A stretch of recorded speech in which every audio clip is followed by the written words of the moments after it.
పిల్లలకి స్కూల్ పాఠశాల అయితే పేరెంట్స్‌కి స్కూల్ పేరెంట్స్‌శాల.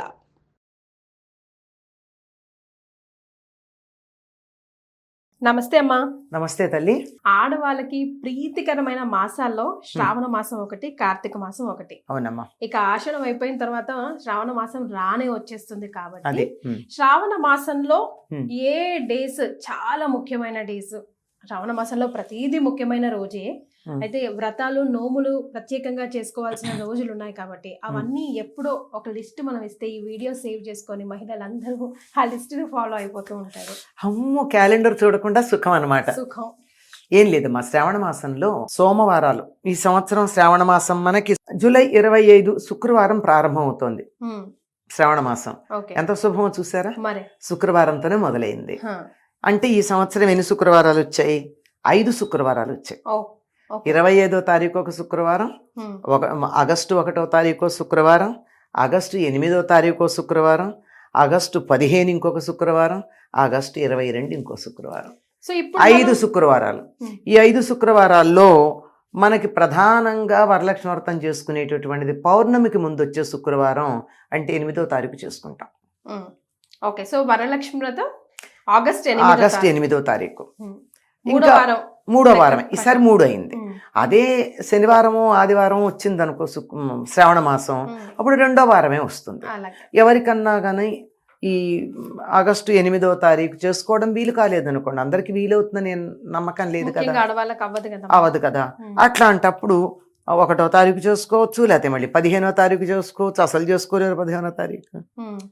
పిల్లలు ఆగస్టు 15 అటు ఇటు వెళ్ళడం, మనకి అమృతోత్సవ పూర్తయిపోయినటువంటి సందర్భం, ఇదంతా చాలా ఇదిగానే ఉంటుంది, హడావుడిగానే ఉంటుంది.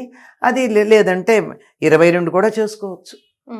ఇలా 5 శుక్రవారాలు ప్రధానం. ఇక్కడ అమ్మ ముందే క్లారిటీ ఇచ్చారు. ఒకవేళ రెండో శుక్రవారం కాలేదు, ఈసారి 3వ శుక్రవారం అయ్యింది, పౌర్ణమికి ముందు అంటున్నారు. ఒక వారం కుదరకపోతే ఇంకో వారం చేసుకోవచ్చు, అందులో ఇంకా ఎటువంటి అనుమానాలు లేవు. అంటే జనరల్ గా వచ్చే డౌట్స్ మాకు కుదరలేదమ్మా, మేము మళ్ళీ ఎప్పుడు చేసుకోవాలి, చేసుకోవచ్చా చేసుకోకూడదా అని ప్లాన్ చేసుకొని ముందో తర్వాత కూడా శుభ్రంగా చేసుకోవచ్చు వరలక్ష్మి వ్రతం అని అమ్మ ఫస్ట్ పాయింట్ ఇక్కడ క్లారిటీ ఇచ్చేసారు. నెక్స్ట్ మంగళ. అంతేకాదమ్మా, ఇంకా కొంతమంది 4-5 ఉంటారు. ఒక ఆవిడకి 2-3 కూతుళ్ళు ఉన్నారు, తర్వాత చోట ఉంటారు. కూతుళ్ళు ఇళ్లలో ఉండరు కదా, అందరూ కలిసి చేసుకోవాలని కోరుకుంటుంది. అత్తగారులను ఇళ్లలో వాళ్ళు ఒప్పుకోకపోవచ్చుగా, ఒప్పుకుంటే మరీ మంచిది.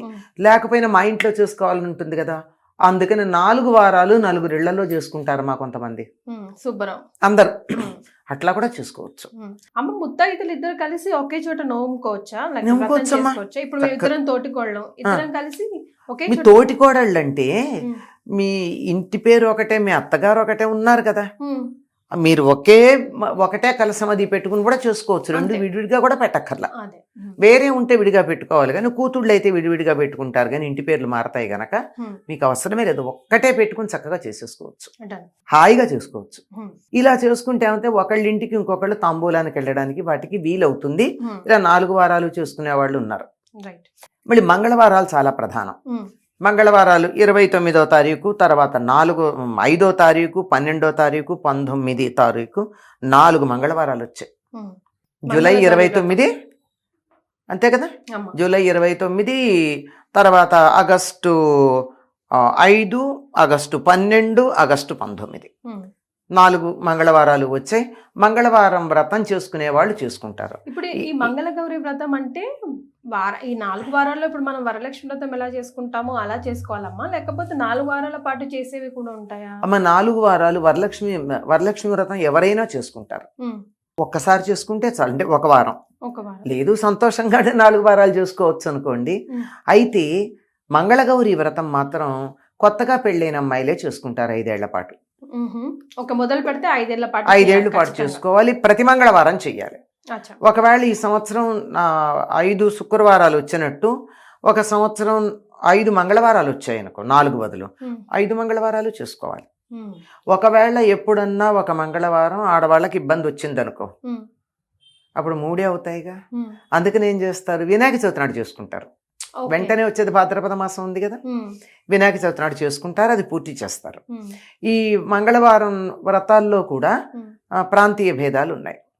ఇప్పుడు 5 ఏళ్ళు చేసుకుంటారు కదా, ఒకళ్ళకి కొంతమందికి ఏంటంటే మొదటి సంవత్సరం 5 ముత్తైదులు, 5 ముళ్ళున్న తోరం, 5 జ్యోతులు ఉంటాయి. రెండో సంవత్సరం 5కి రెట్టింపై 10, 3 15, 4వ సంవత్సరం 20, 5వ సంవత్సరం 25 ఉంటాయి. కానీ కొంతమందికి 5 ఏళ్ళు ఒకటే ఉంటాయి, ఆ ఇంటి ఆచారాన్ని బట్టి.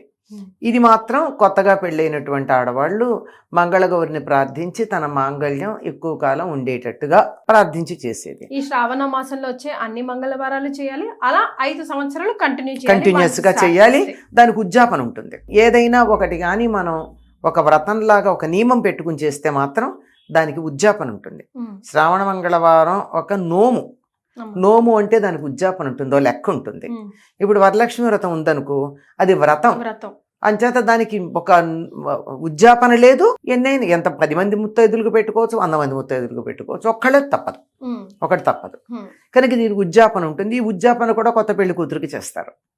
పెళ్లిపీటల మీద ఉన్న పెళ్లి కూతురికి అప్పుడే మంగళసూత్రం కట్టించుకున్నటువంటి పెళ్లి కూతుర్ని సాక్షాత్తు గౌరీదేవిగా భావించి ఒక ఇత్తడి గిన్నెలు అరిసెల జోళ్లు కొన్ని వేసి కొత్త రవిక పెట్టేవాళ్ళు. పూర్వం శక్తి ఉంటే చీర నగలు అవన్నీ పెడతారు, లేకపోతే కనీసం మంగళసూత్రాలు, మట్టెలు, తర్వాత నల్ల పూసలు, లక్కజోళ్ళు అంటారు. లక్కజోళ్ళు అంటే పసుపు కుంకుమ వేసేటటువంటి కుంకుమ భరణులు అనమాట. పూర్వం ఉండేవి కొయ్యవి. అప్పుడు అవే గొప్ప కదా. అవి ఇవన్నీ ముత్తైదువుకు ఉండే సామాన్లన్నీ ఇచ్చి దాని మీద ఈ అరిసెల మీద ఈ జాకెట్ ముక్కని పైన కప్పేసి వాయనం పెళ్లి కూతురికి ఇస్తారు. కొత్త పెళ్లి కూతురికే చెయ్యాలి, తన ఇవ్వడం ఎవరికైనా కాదు, కొత్త పెళ్లి కూతురికి మాత్రమే. ఇంకా అసలు అప్పుడు ఇవాళ పెళ్ళయి ఉండాలంటే అమ్మాయి పెళ్లి అయిన వెంటనే ఇవ్వాలి. అది ఉద్యాపన మంగళగౌరి వ్రతానికి. వరలక్ష్మి వ్రతం అంటామా ఎప్పుడూ చేసుకునేదే గనక, జీవితాంతం చేసుకునేదే గనక దానికి ఉద్యాపన అన్నది ఏమి ఉండదు. ఈ మంగళగౌరి వ్రతం 5 ఏళ్ళు అయిపోయిన తర్వాత ఇంకా ఆపుతారు. అలాగే ముత్తైదులు కూడా ఈ సంఖ్య పెరుగుతుందన్న వాళ్ళకి 5 మంది ముత్తైదులకు తప్పనిసరిగా ఇవ్వాలి మొదటి ఏడాది. రెండో ఏడాది 10 మందికి ఇవ్వాలి. మూడో ఏడాది 15 మందికి. ఇట్లా పెరుగుతారు. లేని వాళ్ళకి పెరగని వాళ్ళకి పెరగరు. ఇది మంగళగౌరి వ్రతం, వరలక్ష్మి వ్రతం ఎక్కువ మంది చేసేటటువంటిది. అమ్మవారి విగ్రహానికి చీర కడతాం కదా. ఇప్పుడు వరలక్ష్మి వ్రతం కానీ మంగళగౌరి వ్రతానికి కానీ మంగళగౌరి వ్రతానికి చీర కట్టమా. కలశం కూడా పెట్టరు, గౌరీదేవిని పెట్టుకుంటారు పసుపుతో పెట్టి చేసుకుంటారు. అప్పుడు ఆ చీరను మనం కట్టుకోవచ్చమ్మా. సాధారణంగా అమ్మవారికి కట్టినటువంటి వాటిని వేరే పనులప్పుడు వాడరు. అదే కనీసం పూజలు చేసి మామూలుగా కూడా వాడుకోవచ్చమ్మా. మామూలుగా రాత్రిపూట సంసారం చేసేటటువంటి స్త్రీలు రాత్రిపూట వాడుకోరు అమ్మవారి చీరల్ని. అలాగే పీరియడ్స్ టైంలో వాడరు, అంతే. అంత తప్ప మిగిలినప్పుడు వాడుకోవచ్చు, హాయిగా వాడుకోవచ్చు. అటువంటి తప్పేమీ లేదు, హాయిగా చేసుకోవచ్చు. ఇవి కాక అసలు శ్రావణ మాసం అంటే ప్రతిరోజుకి ప్రాధాన్యం ఉందమ్మా. కొంతమంది శ్రావణ శనివారాలు ఒక నోములాగా చేస్తారు. తప్పనిసరిగా పగలంతా ఉపవాసాలుండి వెంకటేశ్వర స్వామి పూజ చేసి ప్రత్యేకంగా పేరంటంగా ఎవరిని పిలవరు కానీ ఇంటికి వచ్చినటువంటి వాళ్ళందరికీ తాంబూలం ఇచ్చుకుంటారు. ఇది తప్పనిసరిగా చేసేది. చాలా మంది ఇళ్లలో వెంకటేశ్వర స్వామికి చేస్తారు. శ్రావణ శనివారాలకి చాలా ప్రధానం. ఎందుకంటే శ్రవణ నక్షత్రం వెంకటేశ్వర స్వామిది. శ్రవణ నక్షత్రానికి ప్రాధాన్యమైన నెల కనుక శ్రావణ మాసంలో చేస్తారు. ఇంకా సోమవారం చేస్తారు. ఎందుకంటే మంగళవారం నాడు అమ్మవారిని పూజ చేస్తున్నాం కదా, ముందు రోజు సోమవారం తప్పనిసరిగా చేసుకుంటారు. అయ్యాక చూడండి ఎన్ని రోజులు అయిపోయింది. సోమవారం అయింది, మంగళవారం అయింది, శుక్రవారం అయింది, శనివారం అయింది. 4 రోజులు తప్పనిసరిగా 4 16, 1 2 5 రోజులు వస్తాయి గనక 18 రోజులు పవిత్రంగా పాటించేది. తర్వాత శ్రావణ పూర్ణిమ చాలా ప్రధానంగా. దీనికి ఒకప్పుడు జంఝాల పూర్ణిమ అనే పేరు ఉండేది. ఈ రోజున ఉపాకర్మ అనేది ఒకటి చేస్తారు. అంటే అంతకుముందు శనివారం 9వ తారీఖు ఆ రోజున ఏంటంటే ఉపాకర్మ చేస్తారు. అంతకుముందు ఒడుగైనటువంటి పిల్లలు ఉంటారు కదా, ఆ ఒడుగైనటువంటి పిల్లలకి ఆ చిన్న జంజం దానికి ముంజు ఉంటుంది, ముంజు అంటారు. చిన్న జింక చర్మం ఒకటి చిన్నది పెడతారు దానికి. దాని ఇంటే ఉంటుంది, చిన్న జంజం ఉంటుంది ఒడుగైనప్పుడు. ఇప్పుడు దాన్ని తీసేస్తారు. ఓకే. తీసి మామూలుగా ఉండేటటువంటి మామూలు మూడులు ఉన్నటువంటి 3 పోగుల జంధ్యం వేస్తారు. అందుకేనా జంధ్యాల పూర్ణిమ అని కూడా అంటారు? జంధ్యాల పూర్ణిమ అంటారు. ఇది ఉపాకర్మ చేయడంతో పాటుగా సంవత్సరంలో జంధ్యం వేసుకునే వాళ్ళందరూ కూడా పాత జంధ్యం తీసి కొత్త జంధ్యం వేసుకుంటారు. ఎందుకంటే నూలుది కదా, తడికి పొడికి స్నానం చేసినప్పుడల్లా తడి అవుతుంది. ఎప్పుడో ఒకప్పుడు ఆ దారపోగులు విడిపోయే ప్రమాదం ఉంది. అంచేత బాగుండగానే దానికి ఒక మంత్రం ఉంది. ఆ మంత్రంతో ముందు ఇది వేసుకుని కొత్తది, తర్వాత పాతది తీస్తారు. అందుకని దీనికి జంధ్యాల పూర్ణిమ అని పేరు. రాఖీ పూర్ణిమ. దీన్ని రాఖీ పూర్ణిమ అని కూడా అంటారు. రాఖీ పూర్ణిమని ఎందుకంటారంటే ఇది ఎక్కువ ఉత్తర దేశంలో అలవాటమా, మనకు కొంచెం తక్కువే. రాను రాను మనం కూడా దీన్ని అలవాటు చేసుకున్నాం. మంచిదే కదమ్మా, మంచిదే, తప్పేం లేదు, మంచిదే, తప్పేమీ లేదు. అదే అంటున్నా. దీన్ని రక్షాబంధనం అంటారు. రాఖీ అనేది రక్ష నుంచి వచ్చింది. ఈ రక్షాబంధనం ఏమిటంటే ఒకళ్ళు కట్టుకుంటారు. నేను నీకు రక్షగా ఉంటాను అని చెప్పుకుంటూ కట్టుకునేది. మనకు ఎట్లా అలవాటైందంటే అన్నదమ్ములు అక్క చెల్లెళ్ళు వీళ్ళ మధ్య ఉంది కానీ నిజానికి అందరూ ఒకళ్ళు కట్టుకుంటారు. పూర్వకాలం దేవాలయాల్లో ఉండేవి, పెట్టేవారు. ఎవరికైతే ఈ యజ్ఞోపవీతం ఉండదు, అందరికి యజ్ఞోపవీతం ఉండదు కదా జంధ్యం అన్నది, అది లేనటువంటి వాళ్ళకి ఏంటంటే దేవాలయానికి వెడితే అర్చకుడు పూజ చేసి ఇచ్చి చేతికి కడతాడు. చాలా మంది చేతులకు చూడండి, మీకు కాషాయ రంగులో చిన్నది ఒకటి ఉంటుంది తాడు ఇక్కడ కట్టేది. అది వాళ్ళ దేవాలయంలో అర్చకుడు కట్టడమే కాకుండా ఒకళ్ళకొకళ్ళు శ్రేయోభిలాషులు అయినటువంటి వాళ్ళు, నేను నీకు కట్టచ్చు, నీ శ్రేయస్సునే చూస్తానమ్మా, నీ మంచి చెడ్లనే నువ్వు నాకు కట్టచ్చు, అట్లా పరస్పరం కట్టుకునేటటువంటి రక్షాబంధనం ఉత్తర దేశంలో కొన్ని కారణాలుగా ఆడవాళ్ళు అక్క చెల్లెళ్ళు అన్నదమ్ములకు కట్టడంగానే ఉండిపోయింది. కానీ శచీదేవి ఇంద్రుడికి కట్టిందిట, అది అక్క చెల్లెళ్ళు కారుగా, వాళ్ళు కారు కదా. కాకపోతే లక్ష్మీదేవి బలిచక్రవర్తికి కట్టిన దాన్ని గుర్తుపెట్టుకుని అదే దానికే మరి మనకి చెప్తూ ఉంటాం. ఏనబద్ధో బలిరాజా ఇలాంటి శ్లోకాలతో చెప్పి కదా మనం చెప్పుకుంటున్నాం. కనుక అలా అలవాటైపోయింది.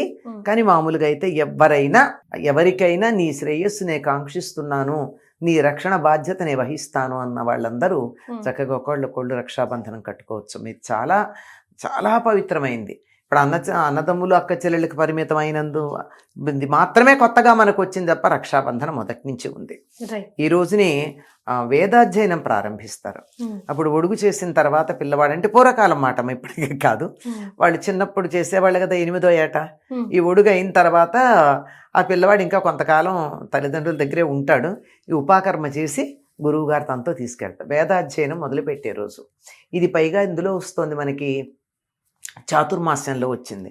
చాతుర్మాస్యంలో తప్పనిసరిగా పురాణాలన్నా చదువుకోవాలంటారు. చాతుర్మాస్య నియమాల్లో ఒకటది, సమయాన్ని వృధా చేయకుండా. ఇది వేదాధ్యయనం మొదలుపెట్టే రోజు కనుక దీనికి శ్రావణ మాసం అని పేరు. శ్రావణం అంటే శ్రవణానికి సంబంధించింది. శ్రవణం అంటే వినడం. వేదం వింటేనే వస్తుంది, పుస్తకాలు చదివితే రాదు. ఎక్కడ ఉదాత్తం అనుదాత్తం స్ఫరితం ఎక్కడ ఉండాలో, ఎక్కడ దీర్ఘం ఉండాలో, ఎక్కడ హ్రస్వం ఉండాలో, ఉచ్చారణ స్పష్టంగా ఉండాలంటే గురువు నోటితో అంటూ ఉంటే శిష్యుడు జాగ్రత్తగా వింటేనే వస్తుంది, లేకపోతే రాదు.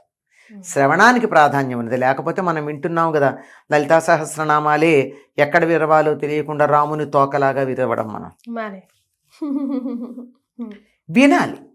ఇప్పుడు మేము విని నేర్చుకున్నాం అంటారు కానీ వినేటప్పుడు వీళ్ళు అనకుండా పుస్తకం చూస్తూ చెవితో వింటూ పుస్తకంలో చూస్తూ ఉంటే అప్పుడు సరిగ్గా వస్తుంది. అంతే కదా. కానీ ముందా అసలు నోటికి రాకుండానే ఆ వింటున్నామంటూ చదివేస్తూ ఉంటారు.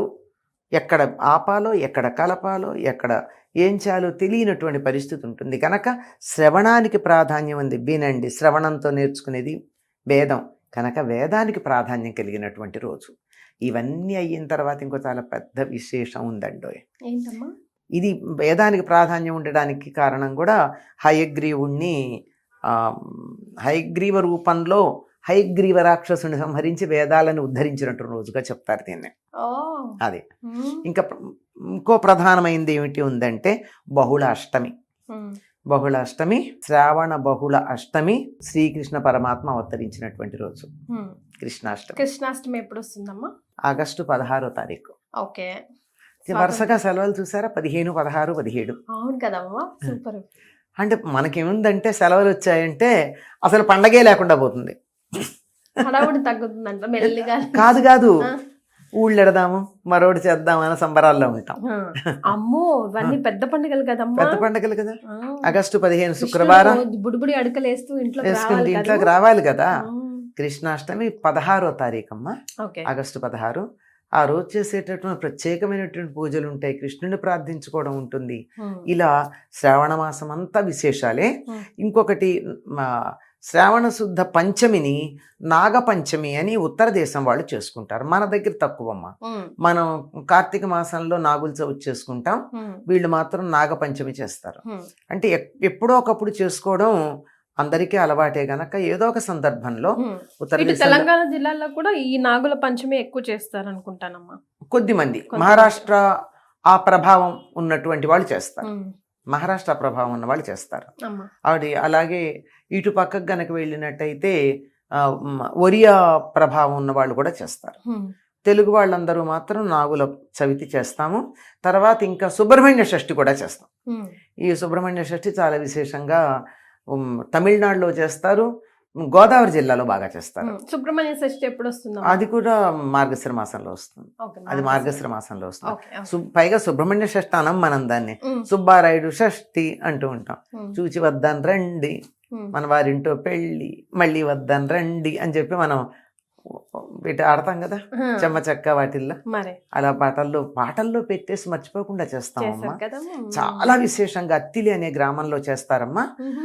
అప్పుడు పట్టణమే అయింది అది, చెప్పలేము. అక్కడ సుబ్రహ్మణ్య స్వామి అవతరించినటువంటి రోజు, అత్రి మహర్షి తపస్సు చేసినటువంటి ప్రదేశం. అసలు అక్కడ 3 రోజులు చేస్తారు. ఎంత బాగా చేస్తారంటే ఎక్కడెక్కడి నుంచి రకరకాల కళాకారులు, బుట్ట బొమ్మలను ఎప్పుడు మీరు వినుండరు. బుట్ట బొమ్మల నేవని ఇవని అసలు చెప్పలేము, అంత అద్భుతంగా జరుగుతుంది. చాలా బాగా జరుగుతుంది. సోమవారాలు, మంగళవారాలు, శుక్రవారాలు, శనివారాలు, తర్వాత నాగుల పంచమి, జంఝాల పూర్ణిమ, ఆ తర్వాత కృష్ణాష్టమి. ఇవన్నీ కూడా చాలా విశేషంగా ఉండేటటువంటి నెలమ్మ. శ్రావణ కృష్ణ అమావాస్యని పోలాల అమావాస్య అంటారు, దీన్ని పొలాల అమావాస్య అని కూడా అంటారు. కానీ ఎక్కువ మంది ముఖ్యంగా ఆంధ్రదేశంలోను ఇటు మహారాష్ట్రలోను పోలేరమ్మ అనే అమ్మవారిని ఆరాధిస్తారు. ఈవిడ సంతానాన్ని ప్రసాదించి వారు క్షేమంగా ఉండేట్టుగా చూసే తల్లి అని విశ్వాసం. సో దాంతో శ్రావణ మాసం ఇది 23 ఆగస్టు 23. కంప్లీట్ గా దైవనామ చింతనతో, దైవ పనుల్లో, దైవ కార్యక్రమంలో నిమగ్నమైన నెల ఏదంటే అది నిమగ్నం అవ్వడానికి వీలైన నెల శ్రావణ మాసం. ముందుగానే రోజులు అన్నీ చెప్పేసి మమ్మల్ని అందరినీ ప్రిపేర్ చేసేందుకు ధన్యవాదాలమ్మా. సంతోషం అమ్మా. అందరూ అటు శ్రీనివాసుడు, ఆయన భార్య లక్ష్మీదేవి, ఆవిడ సోదరి అమ్మవారు మంగళగౌరి, ఆవిడ భర్త అంటే శ్రీనివాసుడికి బావమరుదైనటువంటి శివుడు, అందరి అనుగ్రహం మన మీద పరిపూర్ణంగా ఉండాలి ఈ శ్రావణ మాసంలో అని కోరుకుంటున్నాను. ధన్యవాదాలు.